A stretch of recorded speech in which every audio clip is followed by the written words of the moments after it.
Now let's come to the last topic, that is gait of animals. Gait कह सकते हैं movement of animals, movement in animals. ठीक है, तो अलग अलग एनिमल्स को देखेंगे। सबसे पहले अगर हम अर्थवॉर्म को देखें, अगर आप एक पेपर पे अर्थवॉर्म को रख दो तो आप उसका मूवमेंट चेक करोगे। तो जो अर्थवॉर्म होता है ना, उसकी जो बॉडी है वो बोन से नहीं बनी होती है, कई सारी रिंग से बनी होती है, ऐसे छल्ले होते हैं, ठीक है, जो आपस में जॉइंट होते हैं। तो ये जो रिंग्स होती हैं ये क्या करती हैं, अर्थवॉर्म को हेल्प करती हैं टू मूव। ठीक है, हाउ? पहले वो अपना आगे का हिस्सा शॉर्ट करता है, ठीक है, फिर उसको एक्सटेंड करता है। ठीक है, तो वो क्या कर रहा है, कॉन्ट्रैक्ट कर रहा है, रिलैक्स कर रहा है, और इसी तरह वो धीरे धीरे आगे बढ़ता रहता है। During a movement earthworm first x tends the front portion of the body.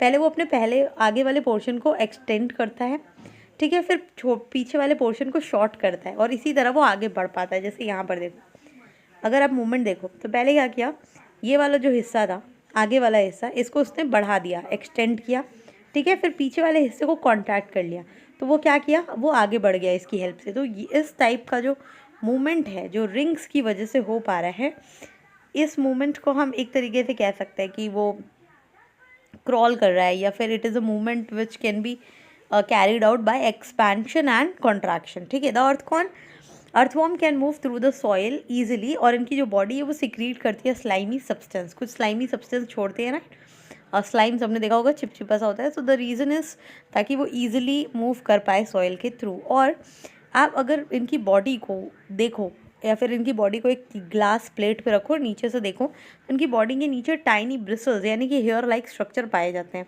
ठीक है, ये हेयर लाइक स्ट्रक्चर क्या करते हैं, this hair like structure actually help them to move. ये इनकी जो मसल्स है ना उससे कनेक्टेड होता है, और जब ये आगे बढ़ते हैं तो इनकी ग्रिप बनाने में हेल्प करता है। जैसे कि अगर मैं एक कहूँ, ये है हमारा अर्थवॉर्म, तो ये तो बहुत छोटे छोटे से ब्रश लाइक ब्रिसल्स होंगे यहाँ पर, ये अपनी पकड़ मजबूत करते हैं सॉइल में, और आगे मूव करने में भी हेल्प करते हैं। अब आपको पता है अर्थवॉर्म को हम फार्मर का बेस्ट फ्रेंड कहते हैं, क्योंकि ये सॉइल में से ही फूड कंज्यूम करते हैं, और फिर वहीं अपना वेस्ट मटेरियल डिपॉजिट करते हैं। इनका जो वेस्ट मटेरियल होता है वो फर्टाइल होता है, सॉइल को क्या करता है, फर्टिलिटी प्रोवाइड करता है। ठीक है, सो इसलिए हमारे लिए अर्थवॉर्म इम्पॉर्टेंट है।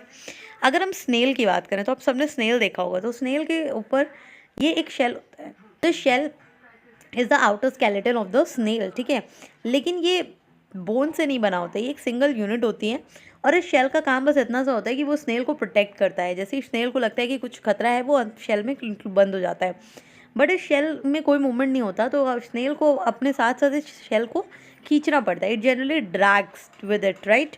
नाउ अगर हम स्नेल को एक ग्लास के ऊपर रख दें एंड देन उसको नीचे से ऑब्जर्व करें, तो हम देखेंगे कि स्नेल के नीचे ना एक थिक स्ट्रक्चर है। जैसे वहाँ पर अर्थवॉर्म में हेयर लाइक स्ट्रक्चर थे ना, यहाँ पर एक थिक स्ट्रक्चर आपको मिलेगा। एंड जो हेड है वो तो बाहर निकला हुआ होता है, आपने देखा है शेल के बाहर। इसका जो ये थिक स्ट्रक्चर, इसी को हम फुट कहते हैं, इसके पैर, और इसमें बहुत स्ट्रॉन्ग मसल्स होती हैं, तो ये कुछ वेवी मोशन शो करता है। तो स्नेल का आपने देखा होगा स्नेल कैसे मूव करता है, तो it shows wavy motion, right. So snail wavy motion show करता है। अर्थवॉर्म जनरली क्रीप या क्रॉल कर रहा होता है। ठीक है, कॉकरोच आपने देखा है, कॉकरोच की बॉडी के ऊपर वो वॉक भी करता है, क्लाइंब भी करता है, थोड़ा बहुत फ्लाई भी करता है। 3 पेयर ऑफ लेग्स होते हैं कॉकरोच के। अच्छा, कॉकरोच थोड़ा स्पेशल भी है, आप हायर क्लासेस में कॉकरोच को पढ़ोगे भी। इसकी जो कवरिंग होती है वो हार्ड होती है ऊपर की तरफ, ठीक है, और ऊपर कई सारी प्लेट्स मिलके इसकी कवरिंग को बनाती हैं। ठीक है, 2 पेयर विंग्स होते हैं जो अटैच होते हैं, और आगे हेड होता है। ठीक है, ये जो लेग्स हैं वो हेल्प करते हैं वॉक करने में, और इनके जो 2 पेयर विंग्स हैं वो इनको फ्लाई करने में हेल्प करते हैं। अब हम बात करते हैं बर्ड्स की। बर्ड्स भी 2 टाइप की होती हैं, एक जो वॉक करती हैं और फ्लाई कर सकती हैं, दूसरी जो स्विम करती हैं। ठीक है, तो सबसे पहले जो फ्लाई करती हैं उनकी बात करते हैं। हमें हमेशा से सोच रहा है ना कि हम कैसे फ्लाई कर सकते हैं, बर्ड्स कैसे फ्लाई करती है। तो बात ये है कि जो बर्ड्स की बोन होती है ना, वो अंदर से पूरी हॉलो होती है, खोखली होती है। अच्छा, खोखली की होती हैं ताकि जो बर्ड्स का जो वज़न है वो ज़्यादा ना हो। अगर आपने एक बर्ड को उठाया है, चिड़िया जो होती है वो बहुत लाइट वेट होती है, ठीक है, उनकी बोन्स अंदर से खाली होती है। और तो और उनके जो हिंड लिम्स होते हैं, हिंड लिम्स 2 लिम्स होते हैं, 4 limbs and hind limbs. Hind limbs जो है वो वॉकिंग के लिए होते हैं, जो पैर बनाते हैं, राइट। उससे क्या करते हैं, और वो इस तरीके के क्लॉ होते हैं, वो पर्च करती हैं। पर्च मतलब डाली पे इस तरह बैठना, ठीक है, इसी को कहते हैं पर्चिंग। हिंड लिम्स काम आते हैं पर्चिंग में। और जो उनके 4 लिम्स होते हैं वही उनकी आगे जाके विंग्स बना लेते हैं, ठीक है। उनकी बॉडी में जो 4 लिम्स है उनसे विंग्स बनते हैं, हमारी बॉडी में 4 लिम्स हाथ बनाते हैं, ठीक है। तो ये तरीका होता है जिसकी वजह से ये जो मैनेजमेंट है बोन्स का, उसकी वजह से बर्ड्स फ्लाई कर पाती हैं, ठीक है। इनकी जो ब्रेस्ट बोन होती है, चेस्ट की बोन, वो होल्ड करती हैं मसल्स ऑफ फ्लाइट।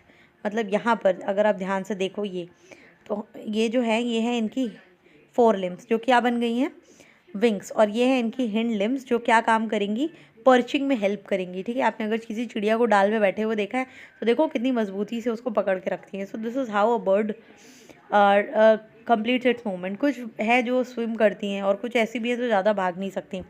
अब अगर हम फिशेस की बात करें तो नाव अब सबने बनाई होगी, राइट। तो नाव कैसी होती है, आगे से थोड़ी सी नुकीली होती है और पीछे से नुकीली होती है, बीच का जो हिस्सा है वो थोड़ा सा ब्रॉड होता है। इसी तरह जो फ़िश की बॉडी होती है वो भी कुछ इस तरीके की होती है, आगे से आप देखोगे तो नुकीली और पीछे से भी थोड़ी सी नुकीली, और बीच का हिस्सा थोड़ा सा कंपैरेटिवली बड़ा। इस तरीके की बॉडी को हम कहते हैं स्ट्रीमलाइंड, ठीक है। ये बॉडी क्या काम करती है, ये वेव्स को आसानी से कट करके पीछे की तरफ भेजती है और पीछे से भी वेव्स को कट करके आगे की तरफ बॉडी को मूव कराती है। तो इसी तरीके का जो स्ट्रक्चर है वो पानी में फ्लोट करने के लिए या मूव करने के लिए यूज़फुल होता है, ठीक है। So the body has tapers at both the end, taper मतलब वही नुकीला वाला पोर्शन, और मिडिल पार्ट थोड़ा सा बड़ा होता है। स्केलेटन जो होता है इनका वो काफ़ी स्ट्रॉन्ग मसल से बना हुआ होता है, ठीक है।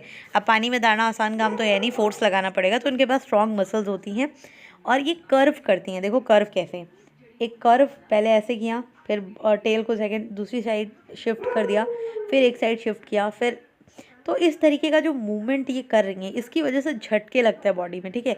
This makes a jerk and pushes the body forward, ठीक है। ये अपनी टेल्स की हेल्प से, फिन की हेल्प से ये काम करती हैं। तो इस तरीके के जो कर्व्स हैं वो हेल्प करते हैं फिशेस को मूव करने में। फिश के पास अदर फिन्स भी होती हैं जो बॉडी को बैलेंस करने में काम आती हैं जब वो स्विम कर रही होती हैं, ठीक है। आपने भी देखा होगा कि जो लोग डाइविंग वगैरह के लिए जाते हैं, कुछ लोग अंडर वाटर एक्सपीरियंस वो भी ऐसे पहन के जाते हैं, राइट, ताकि उन्हें भी हेल्प मिले, फ्लिपर्स वगैरह। स्नेक का मूवमेंट सबसे ज़्यादा खास आपने देखा होगा, रेंगते हैं वो, स्लिदर करते हैं, क्योंकि इनके पास लॉन्ग बोन्स होती है, लॉन्ग बैकबोन होती है और बहुत थिन मसल्स होती हैं। इनकी मसल्स आपने देखी हो, काफ़ी मसल्स जो हैं काफ़ी थिन होती हैं, बैकबोन इनकी लंबी होगी, स्किन इनकी जो होगी वो थोड़ी स्लाइमी सी होती है। Muscles also interconnect the backbone, ribs and skin. Muscles से बैकबोन, रिब्स और स्किन सब कनेक्टेड होता है। इसकी जो लॉन्ग बॉडी है वो लूप्स में भागती है, ठीक है। आपने देखा होगा स्नेक ऐसे ऐसे करके भागता है, क्रिएटिंग अ लूप, वो कभी सीधा मूवमेंट नहीं करता। तो in the same way it crawls और move in a loop. Aristotle की एक बुक है जिसमें लिखा है गेट ऑफ एनिमल्स, और वहाँ पर कई सारे क्वेश्चंस को उन्होंने आंसर किया कि कैसे अनदर एनिमल्स अलग अलग बॉडी पार्ट के थ्रू मूव करते हैं। ऐसे क्यों ह्यूमंस के पास we have 2 hands and 2 legs, whereas cows and buffalo have 4 legs. वहीं बर्ड्स में देखो वाई द 2 हैंड्स वाला जो पोजीशन है that is converted into wing. So there is a very interesting thing about gait of animals. Then the last thing, yoga is an invaluable gift. 21st June is celebrated as International Day of Yoga. Why we are discussing yoga here? Because if you want your body to move properly, बिना किसी difficulty के, so yoga is the best way to go with. देखो कहना आसान है, but nobody generally like students don't get time for this, but we should try. I am saying we because including me also, it's not very not in my routine as well. So yoga is something that we should opt for sure, and it can ward off osteoporosis. Osteo मतलब होता है bones, तो किसी भी तरीके से हमारी जो bones है वो मजबूत हो जाएंगी इससे, और वो जल्दी से ख़राब नहीं होंगी। ऑस्टियोपोरोसिस का मतलब होता है जब बोन डेंसिटी गिरने लग जाती है, ठीक है। तो yoga can help. So this is all for the chapter. I hope this was an interesting chapter. This was all for the chapter. This is me Jyoti signing off. Thanks for watching. Wait for the next video. Till then, bye and take care.